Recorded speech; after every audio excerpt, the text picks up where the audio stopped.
I survived a creepypasta. I thought creepypastas were just internet stories, harmless fun to spook yourself late at night. But I was wrong. One night, it felt like I had stepped into one of those twisted tales myself, and I'll never forget what happened. It started like any other Friday night. My friends Mike and Rachel had come over to my small apartment on Willowbrook Street, just off Maple Avenue. It was one of those cozy but slightly run-down complexes that felt safe enough during the day, but had a certain uneasiness after dark.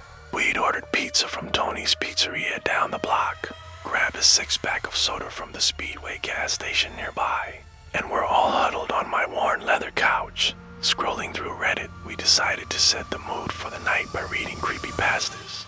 You know, those short horror stories that get passed around the internet. We were going for that campfire horror vibe, but instead of ghost stories, we were diving deep into the archives of our nosleep. Rachel found The Smiling Man, a classic. It's about a guy walking home at night who sees a tall, unnerving figure smiling at him on the street. The figure follows him, all while smiling in this strange, unnatural way. It's creepy because it's vague. You never know if the smiling man is a human stalker, something supernatural, or something worse. As I read it aloud, I noticed Rachel kept glancing at the window. "What if we meet him tonight?" Mike joked, popping open a can of soda. We all laughed nervously, but the story stuck in my head. That unsettling, stretched to wide smile. The slow, deliberate way the smiling man followed his victim. When they finally left around 11 p.m., the apartment felt too quiet. Every creak of the old floorboards made me jump, and I couldn't shake the image of that smile. Still, I told myself it was just a lingering effect of a spooky story. I needed some air to clear my head. Looking back, deciding to go for a walk around midnight was one of the dumbest decisions I've ever made. But at the time, I didn't think twice about it. I threw on my hoodie, grabbed my phone, and stepped outside into the crisp autumn air. The streets of Willowbrook were mostly empty that time of night. The only sounds were the hum of the occasional car on Maple Avenue and the faint buzz of the old street lights. I walked toward the small park a few blocks away, passing the closed Dollar General and the 24-hour laundromat with its flickering neon open sign. But then I noticed something strange. About half a block ahead, standing completely still under one of those dim street lights near Briarwood Park, was a man. He was tall, and naturally tall, and wearing a dark coat that seemed to blend into the shadows. He was facing away from me, just standing there. At first, I thought it might be someone waiting for an Uber or maybe a drunk guy trying to find his way home. I kept walking but slowed my pace, trying not to make any noise. As I got closer, he moved. He didn't turn around. Instead, he started swaying, side to side, like he was listening to music only he could hear. But it wasn't playful or casual. It was wrong. The movement was too slow, too deliberate, like he wanted me to notice him. My stomach tightened and I crossed the street, putting as much distance between us as possible. But as soon as I stepped onto the other sidewalk, he stopped swaying. And then he turned. That's when I saw it. His face was pale, almost gray, and completely blank except for the smile. It stretched impossibly wide, as if his skin were being pulled back by invisible hooks. It wasn't a friendly smile, or even a menacing one. It was inhuman. A smile that didn't belong on any living thing. I froze. He stared at me with those unblinking eyes and that awful grin, and then, without breaking eye contact, he started walking toward me. My body screamed at me to run, but I couldn't move. It felt like my legs were made of cement. He moved slowly, deliberately, as if he had all the time in the world. That horrible smile never wavered. Finally, adrenaline took over. I turned and bolted. I didn't care where I was going, I just needed to get away. My sneakers slapped against the pavement as I ran past the old hardware store and the dimly lit car dealership on Main Street. I could hear his footsteps behind me, slow but steady, each one echoing off the empty streets like a drumbeat. I glanced back once and nearly tripped. He wasn't running, but somehow he was closer.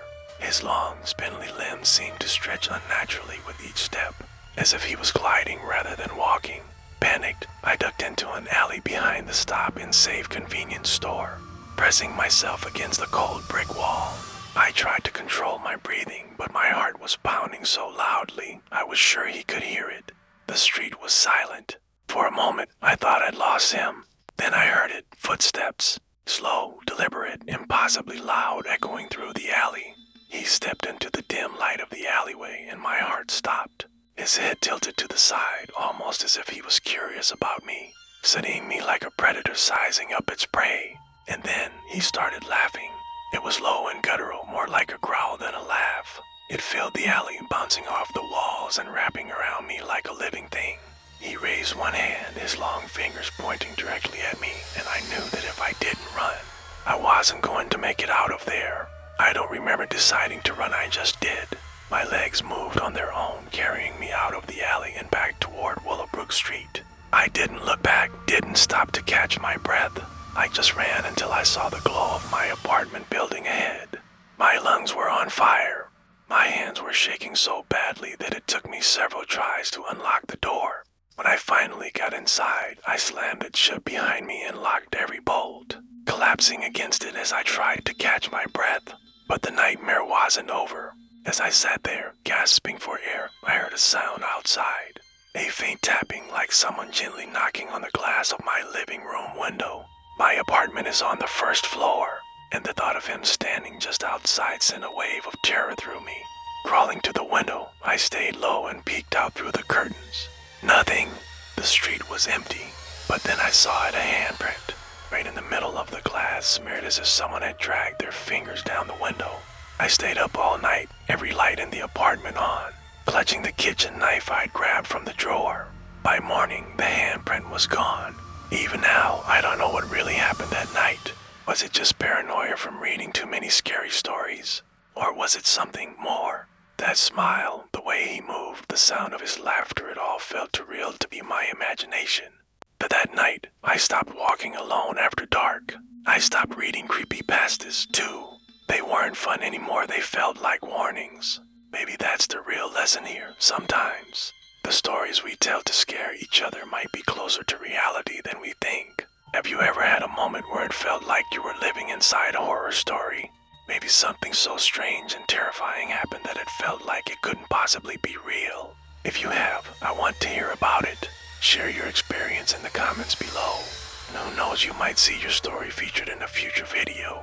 If you enjoyed this story or if it made your skin crawl, don't forget to like, subscribe, and hit the notification bell so you never miss another terrifying tale.